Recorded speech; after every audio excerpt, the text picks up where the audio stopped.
ರಾಜ್ಯದ ಸಾರಿಗೆ ವ್ಯವಸ್ಥೆಯನ್ನು ಬಲಪಡಿಸುವ ನಿಟ್ಟಿನಲ್ಲಿ ಕಲ್ಯಾಣ ಕರ್ನಾಟಕ ಮತ್ತು ವಾಯುವ್ಯ ಕರ್ನಾಟಕ ಭಾಗಕ್ಕೆ ಹೊಸದಾಗಿ 66 ಬಸ್ಗಳನ್ನು ನೀಡಲಾಗುವುದು ಎಂದು ಸಾರಿಗೆ ಮತ್ತು ಮುಜರಾಯಿ ಸಚಿವ ರಾಮಲಿಂಗಾರೆಡ್ಡಿ ವಿಧಾನ ಪರಿಷತ್ನಲ್ಲಿಂದು ಹೇಳಿದರು.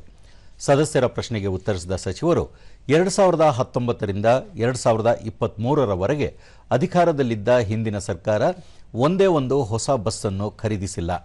ಇದರಿಂದಾಗಿ ರಾಜ್ಯದಲ್ಲಿ ಬಸ್ಗಳ ತೀವ್ರ ಕೊರತೆ ಉಂಟಾಗಿತ್ತು. ಹಳೆಯ ಬಸ್ಗಳನ್ನೇ ದುರಸ್ತಿ ಮಾಡಿ ನಿರ್ವಹಣೆ ಮಾಡಲಾಗುತ್ತಿತ್ತು ಎಂದರು. ಕಾಂಗ್ರೆಸ್ ಸರ್ಕಾರ ಅಧಿಕಾರಕ್ಕೆ ಬಂದ ನಂತರ ಸಾರಿಗೆ ಇಲಾಖೆಯಲ್ಲಿ ಆಗಿರುವ ಬದಲಾವಣೆಗಳನ್ನು ವಿವರಿಸಿದ ಅವರು, ನಮ್ಮ ಸರ್ಕಾರ ಬಂದ ಕೇವಲ 1 ವರ್ಷದಲ್ಲಿ 1000 ಹೊಸ ಬಸ್ಗಳನ್ನು ಖರೀದಿಸಿದೆ. ಕಲ್ಯಾಣ ಕರ್ನಾಟಕ ಭಾಗಕ್ಕೆ ಪ್ರತ್ಯೇಕವಾಗಿ 400 ಬಸ್ಗಳ ಖರೀದಿಗೆ ಈಗಾಗಲೇ ಟೆಂಡರ್ ಕರೆಯಲಾಗಿದೆ. ಈ ಬಾರಿಯ ಬಜೆಟ್ನಲ್ಲಿಯೂ ಹಣ ಮೀಸಲಿಡಲಾಗಿದ್ದು, ಅನುದಾನ ಬಿಡುಗಡೆಯಾದ ತಕ್ಷಣ ಪ್ರಕ್ರಿಯೆ ಪೂರ್ಣಗೊಳ್ಳಲಿದೆ ಎಂದು ಮಾಹಿತಿ ನೀಡಿದರು.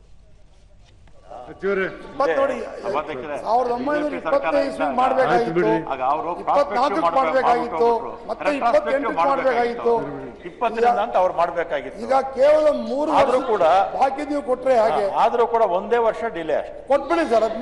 ಅದನ್ನು ಸರ್ ನೀವು ಯಾಕೆ ಮಾಡಲಿಲ್ಲ? 23 ಸರ್ ನಾವು ಮಾಡಿಲ್ಲ ಸರ್, ನೀವು ಮಾಡಿ. 1 ನಿಮಿಷ ಸರ್, ಇದೆಲ್ಲ ರೆಟ್ರಾಸ್ಪೆಕ್ಟಿವ್ ಮಾಡಬೇಕಾಗಿತ್ತು. ಅದು ಪ್ರಾಸ್ಪೆಕ್ಟಿವ್ ಮಾಡ್ಬಿಟ್ರು. 1, 3, 23 ಅಂತ ಮಾಡ್ಬಿಟ್ರು.